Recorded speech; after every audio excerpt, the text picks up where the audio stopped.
दुसऱ्याचं मन जपताना, सगळ्यांची मनं जपताना माणूस हळूहळू स्वतःचं मन विसरतो. सर्वांना खुश ठेवण्याच्या नादात तो स्वतःचं सुख नकळत गहाण टाकतो.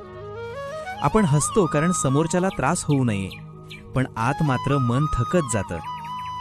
सगळ्यांच्या अपेक्षा आपल्या खांद्यावर उचलताना स्वतःच्या गरजा मागे पडतात. कधी कुणासाठी वेळ, कधी कुणासाठी समजूत, तर कधी कुणासाठी गप्प राहणं चालू राहतं. हळूहळू माणूस सवयीने स्वतःला दुय्यम स्थान देऊ लागतो. पण सत्य असं आहे की सगळ्यांची जबाबदारी आपली नसते आणि सगळ्यांना समाधानी ठेवणं कुणाच्याच आयुष्यात शक्य नसतं. काही लोक तुमच्या देण्यावर प्रेम करतात, तुमच्यावर नाही. हे उशिरा का होईना कळतंच. तेव्हा स्वतःसाठी उभं राहणं गरजेचे ठरतं.